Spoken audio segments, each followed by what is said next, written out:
Okay, problem number 4. Okay.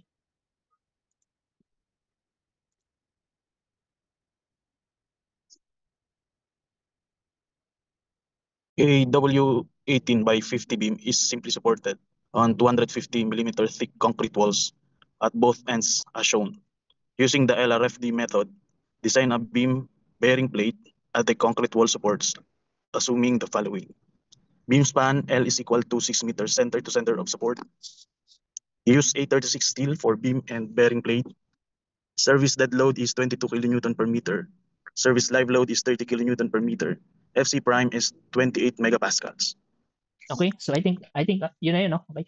So obviously itong problem na to, since given tong loadings na to, okay, we could use this to design yung ating bearing plate. Pero gusto ko lang i-emphasize, no? Dito nagbigay siya ng dimension, ng thickness nung concrete wall mo. So ibig sabihin itong pinaka-thickness niyan 250 millimeter. Okay? So imaginein mo kung CHB wall to. Okay? Kung CHB wall to, most likely pag 6 inches, 150 millimeter na kaagad, no? So kumbaga yung dimension na to, limited na kaagad kung ano yung thickness ng CHB mo. Okay? Well, so yun yung mga magde-define ng ng dimension ng bearing plate mo. So sige, dito 250, no? Given daw yung service dead load for a simply supported simply supported beam,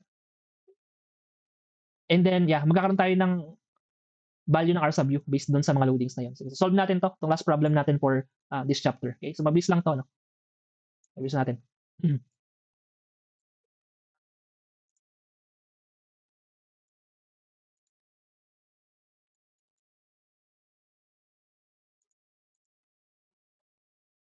Okay, so hindi naka-itemize yung yung mga tanong, pero sige, himay-himay na lang natin. Okay, so solutions tayo.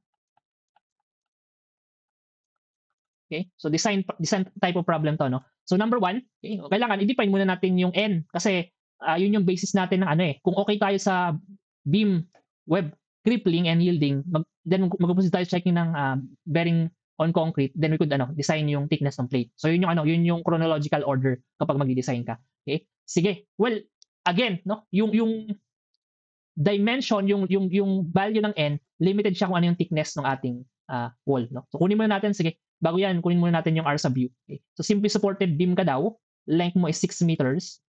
Ito yung mga service loads mo, dead load, live load. LRFD yung pinapagamit. So meaning, yung total factored load mo, okay?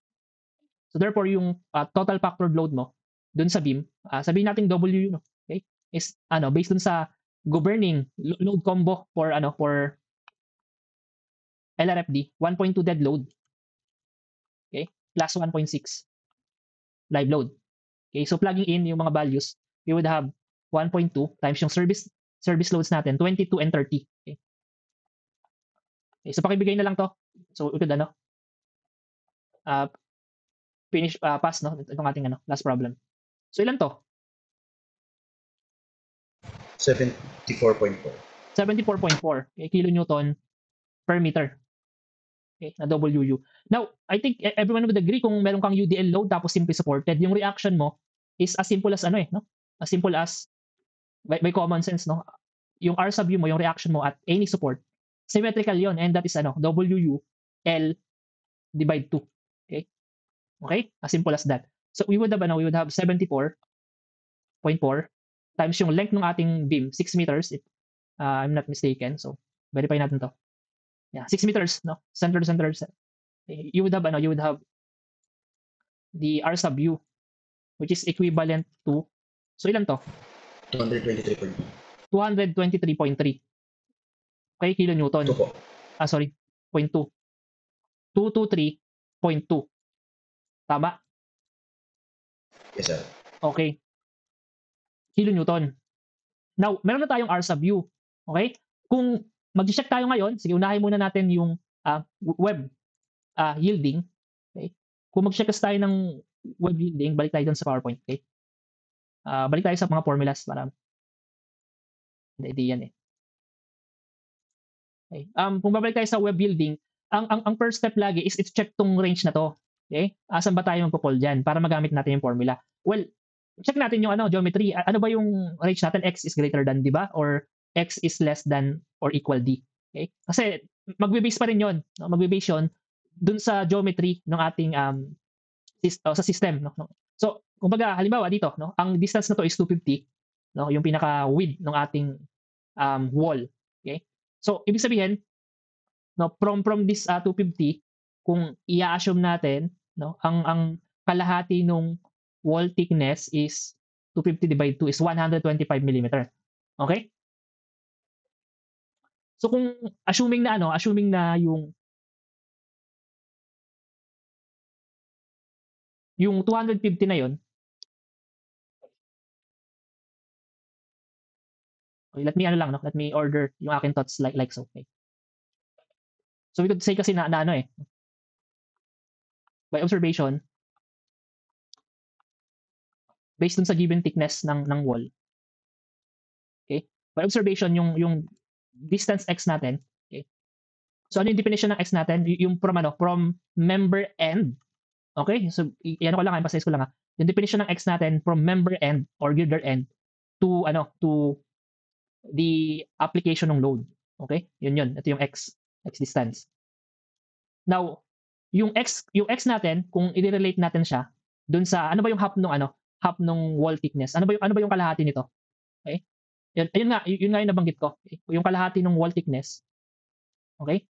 So ano ba yun? That is 125, di ba? So we could say na ano ba yung relationship ng dalawa? So yung 125 millimeter, which is, ang sabi natin, this is yung half ng wall. Okay? Wall thickness.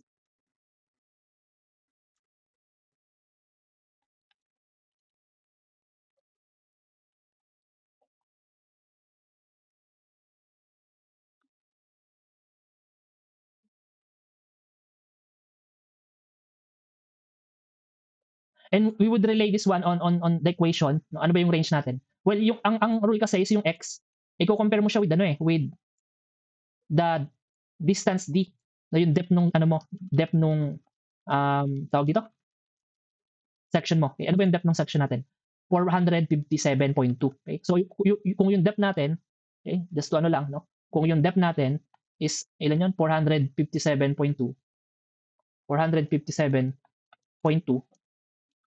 millimeter.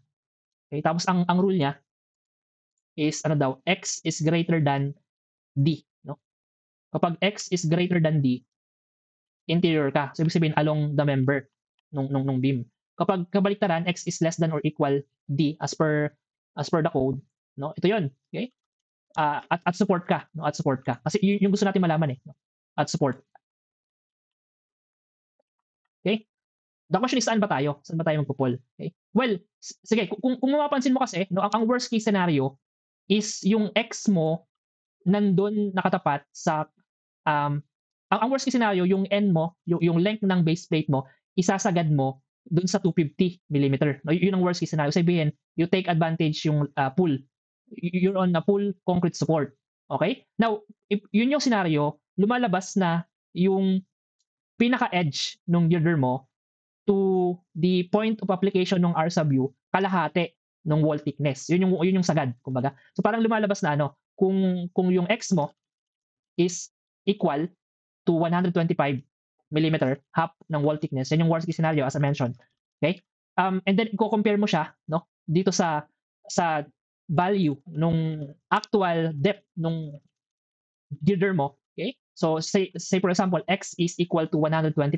No, ano ba yung relationship niya? Okay? So well, obviously x, which is 125, is less than, okay? Less than the value of d, na ito yung equivalent. Okay? So para mas maganda siguro, let me na lang. Sulat na lang dito para mas malinaw. 125. Okay? Millimeter. Okay? Okay? Sige. Okay? Yun yung dun sa assumption na sinagad natin yung bearing length na n sa wall thickness. Okay? Well, base doon, no, kahit isagad mo pa siya, lumalabas talaga magpo-fall ka dito sa equation na to. Okay? So ibig sabihin, no? You are under no?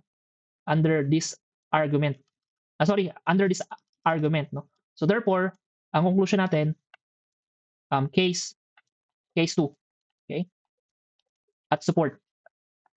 Okay? So sana nasundan niyo yung argument ko, no? Nasundan niyo yung argument kung paano ka nag-arrive dito sa ano na to. Okay? Sa conclusion na to. Okay? Now, since okay na, meron tayong value, no, na dito tayo magpo-poll, um, we could now use, no, assume any values ng n kasi design problem to, guys, no. Okay? So kahit na in-assume natin na yung n is andun sa lahat ng value na yun, we could still give a random number with the distance n. Tapos pag bumagsak yon, we could still adjust, no? Kasi design problem nga to. Okay? So sige. So first step siguro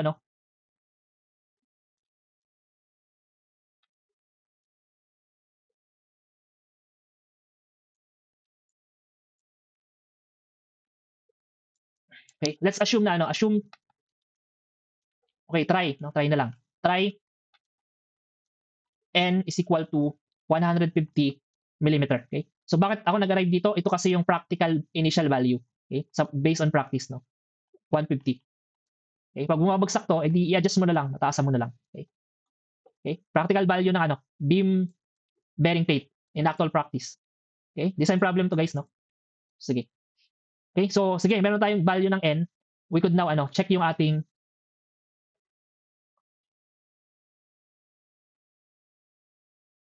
first mode of failure, okay? Which is yung web.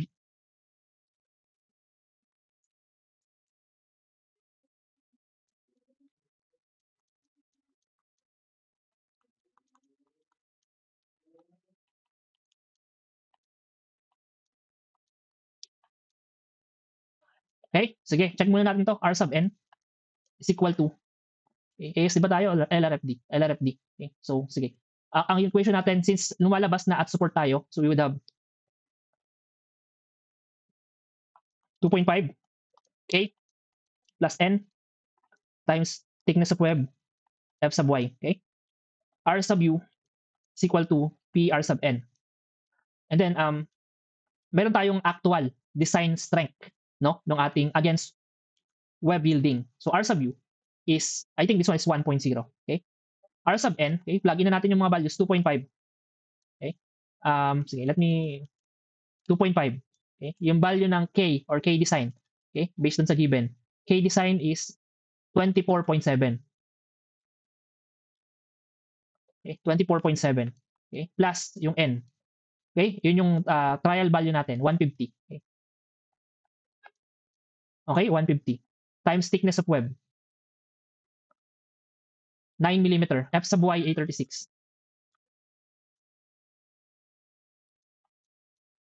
248 MPa. Okay? So this one is divide 1,000. Okay? So meron tayong value ng R sub u. So yan to. Yung design strength based on against web yielding. Ilan to?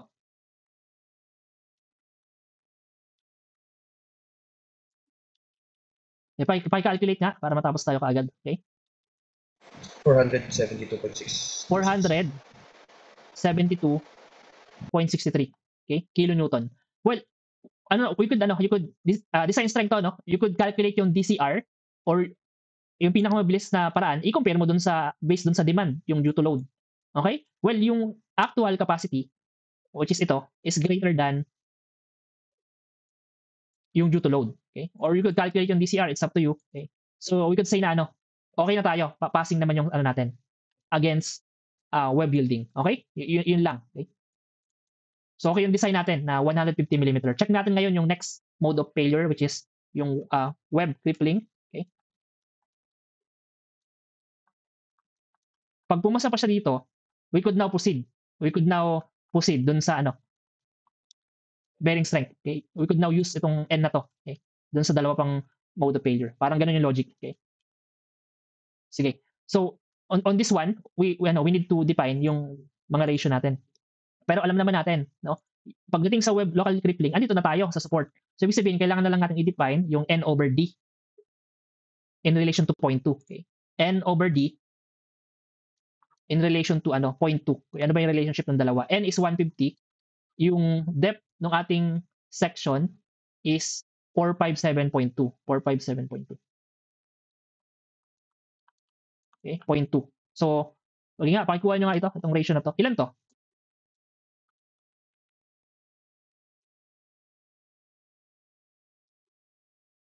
Ilan? 0.32. 0.32. Okay? So this is greater than 0.2. So ano yung conclusion natin? Therefore, kung babalikan natin, greater than siya. So ito yun. Okay? Case 2B. Okay? Ito yung equation natin.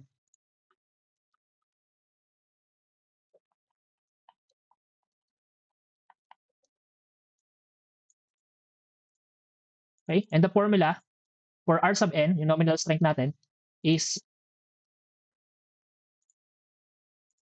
0.4. Okay? Okay? Okay? Sige.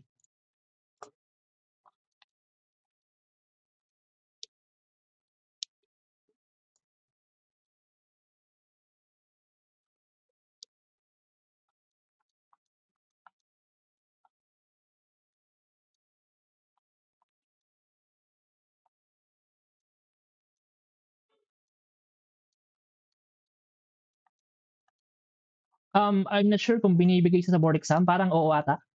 Parang nakalis ata to, yung formula na to. Pero i-confirm nyo na lang, no? Kasi ang alam ko, ang worst case scenario kasi baka hindi ibigay. No? So, F sub y, thickness of web, sorry, thickness of flange pala to, inverse nung isang ano. Okay, inverse nito. Okay, okay, so we could plug in na. Okay, for example, um, siguro i-ano natin, no? I-direct na natin R sub u. Okay, for web crippling, this is 0.75. No, 0.75. Okay,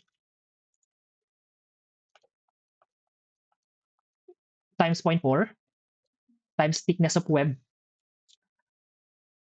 Okay, 9 millimeter. 1 plus 4 times n. Yung n natin, yung binigay natin value, 150. Divided by d, 457 point something. 0.2. Okay? Minus 0.2. Okay? Times thickness of web. Ayun nga, yung 9 yun. Okay? Divided by thickness of flange. 14.5.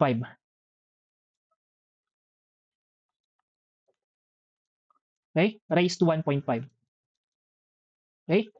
Times square root of. Convert to MPa. Okay? Times 248. 806 still tayo. Okay? Times thickness of flange, which is 14.5. Divided by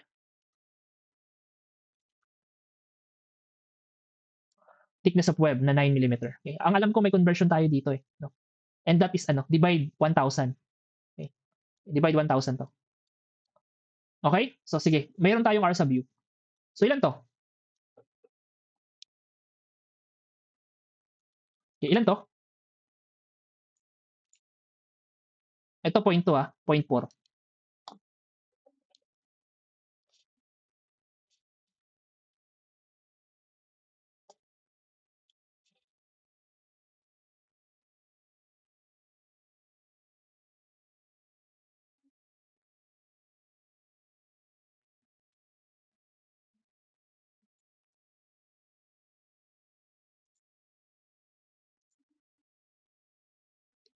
Ilan to? Pakibigay para matapos tayo kaagad.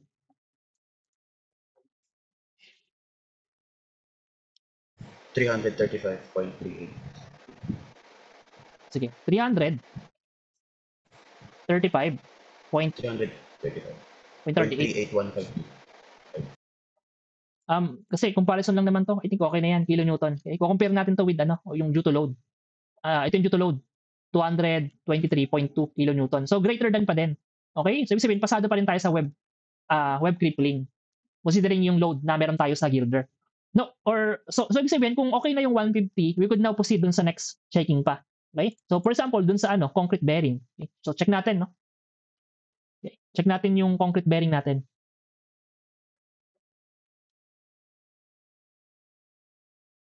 Design na beam. So sa ngayon kasi may N na tayo, no?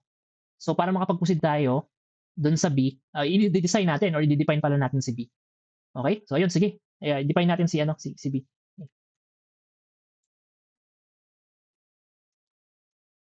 Well, ang pwede natin kasing gawin dito, no, kung mag-a-assume tayo ng checking for concrete on bearing strength. Pipili tayo ng gusto nating mag-govern dito. Full support area ba or less than full area? Okay, yun yung question eh, no? Yun yung question. Well, hindi natin pwedeng ano eh, no? Hindi natin pwedeng sabihin na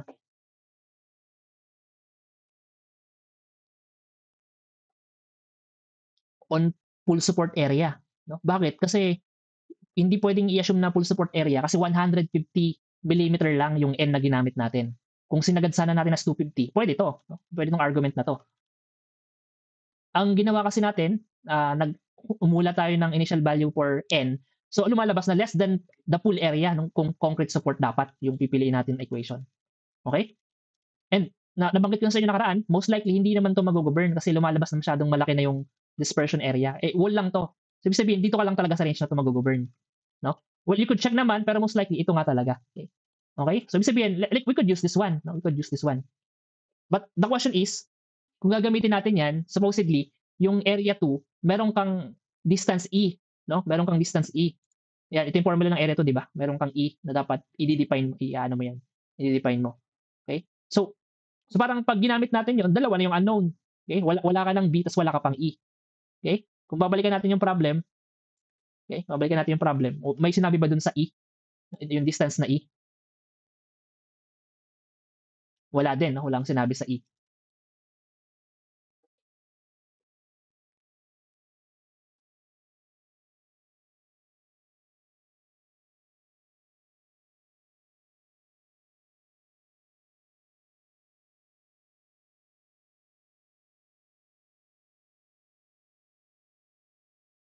Pero ano yung worst case scenario? Ang isa ring worst case scenario, to simplify our design, okay? To simplify our design, is to use itong case 1. Itong case 1. Full support area, pero yung gagamitin nating area lang is yung area ng bearing plate. Ito naman yung definition nun. Okay? Parang kumbaga, in reality, kung 150 mm lang talaga yung N natin, and meron ka pang 250 mm na wall thickness, pwede mo pang i-disperse yun, di ba? Pero ang gagamitin lang natin dito, ang sasabihin, parang ang i-assume natin is, dun lang natin ipapabuhat sa 150 mm. Okay? So we would assume na yun na yung full support area.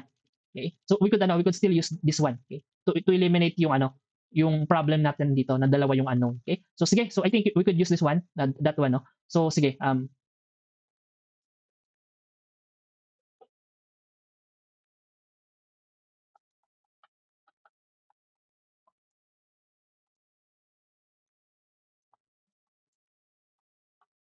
for the bearing strength, ang sabi natin, we would use yung formula, which is R sub N is equal to case 1, 0.85 F prime C area 1. Okay? And R sub U naman kasi is ano eh, P times R sub N. Yung value ng P for bearing is 0.65. Okay? 0.65. Yung R sub N, ito na yon. Okay? So let's plug in. Di ba 0.85 FC prime. So I think 21 to. Hindi ako nagkakamali. Check natin. Ito, 28. Okay? So mali.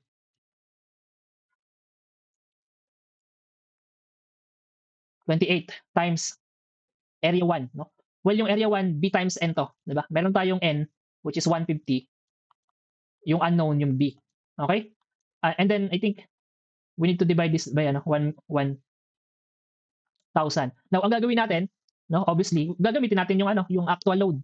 Okay? Yung actual load. Okay? Kasi design to eh. So, design, gagamitin mo yung actual load. Plug in mo dito. Okay? So, meron tayong value nung side B. Okay? So, ilan to? Sige, ilan to? 96.18617. 96.1? 186. Oh, sige, 2 decimal na lang kasi for comparison na lang naman to. Okay? So, parang lumalabas as per our calculation, okay? Wala pa tong dispersion, guys, ha? Wala pa tong dispersion. Supposedly, lalaki pa to kung i-disperse natin yung i-disperse natin yung area. Okay? And gagamit tayo ng case 2. Since walang dispersion, if babalikan natin yung ating cross-section, kunin ko lang yung cross-section dito. Ito. Maganda kasing reference to. Parang sinasabi nung sagot natin, kasi design to no? Design problem to. Okay? Okay? Ano nangyari? Bakit ayaw malipat? Okay? So I think, ayan. For visualization purposes lang, no? Yung B sub F natin, B sub F is 190.5. Okay? Yung B sub F, yung counterpart niya dito sa dimension na to, ito yon, obviously. Okay? Ito yon. Okay? Ito yon. Ito yung B sub F. Now, based dun sa sagot natin, kung yung B sub F natin is 190.5 and yung nakuha nating B is 96.19. Well, ibig sabihin masyadong maliit yung yung bearing plate, yung pinaka B natin. Okay? Which it doesn't make sense. No, it doesn't make sense. Kung mas maliit pa yung bearing plate mo sa width nung gilder mo. Okay? Pero lumalabas to make sure na pasado ka sa bearing strength, lumalabas na ito lang yung requirement niya in terms of B. Okay?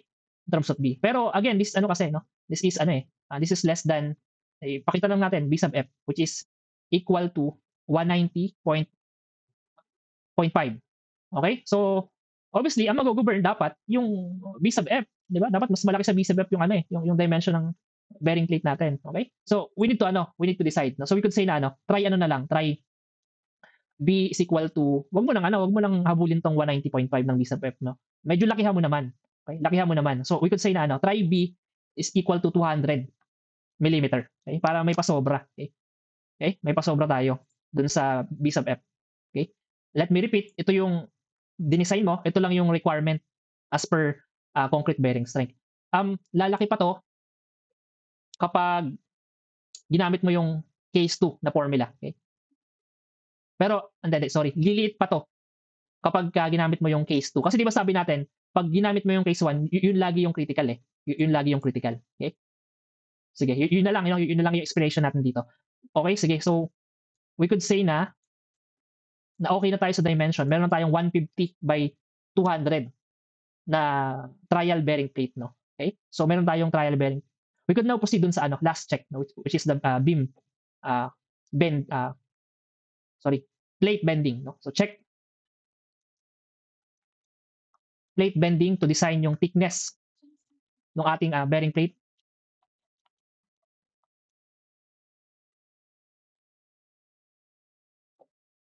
Okay? So, yung formula natin dito, okay? Again, that is kailangan mo natin i-define yung N natin. Okay? So, I think okay na to kasi na-define na natin yung formula, no? B over 2 minus K, K1. So, this would give us 200 divide 2 minus K sub 1. So, ano ba yung given sa section natin? 20.6. Okay, 20.6. Okay, so all in all, yung N natin is ilan to? 79.4. 79.4. Okay, so plugging in sa formula ng thickness ng plate or beam bearing plate. Square root of 2Rn squared. B times N F sub Y. Okay. This is LRFD. So again, R sub N dapat yon. Pero ano natin, no? Ito yung formula natin for R sub N. Okay. So I think ipakita ko na dito na wala na yung derivation. R sub N is equal to R sub U divided by LRFD. So P. Okay. So nilipat natin eh. Supposedly, andito yung P natin. Okay. So R sub N, LRFD. Okay. So you could plug in na doon. Okay. Sige. So we would have square root of 2. Yung R, no? Yung R. Ano ba yung R? Well, yun yung reaction. Okay. 223.2. 0.2. Okay? Times yung N na nakalculate natin, 79.4. Squared. Okay? Meron tayong multiplier dito, di ba? So yung times 1,000. Okay? Divided by yung area natin. Okay? So 200 times 150. Okay? Times yung F sub Y, 248. Okay? And then square root. So meron tayong thickness of plate. Sige, ilan to? 19.45. 19.45. Okay? Millimeter. Okay? Again, this is a design problem. So dapat Huwag kang gagamit ng ano, may butal pa, no? So 20 muna, okay, 20 millimeter. Okay? So overall, all in all, meron tayong conclusion based dun sa design problem na to. So therefore, use unahin muna natin yung B, 250 millimeter by 150 millimeter by 20 millimeter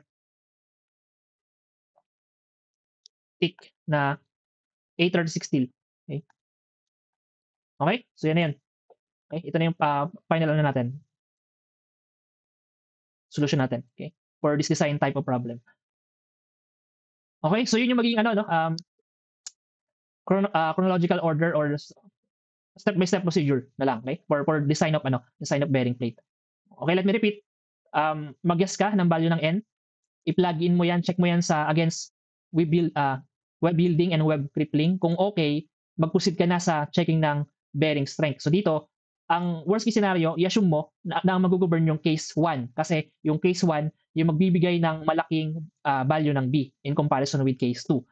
Yung B na yon, since design problem to, yun yung minimum requirement to resist yung concrete strength. So meron ka pang right to baguhin yung value nun. Okay? So depende usually sa dimension nung actual girder mo. So meron ka ng dimension ng BNN, you could now proceed dun sa checking ng plate against bending and magkakaroon ka ng thickness ng plate.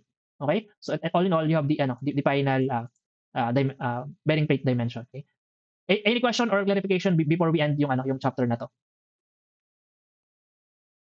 Okay, so basically alam niyo na kung paano mag-investigate, no? Alam niyo na kung paano mag-design. Also, alam niyo na rin kung paano mag-check or adequacy check nung base plate and bearing plate. Okay? So I think wala nang question, tama ba? Okay, so I think wala na, no? So that would be the end of our discussion. Okay, thank you.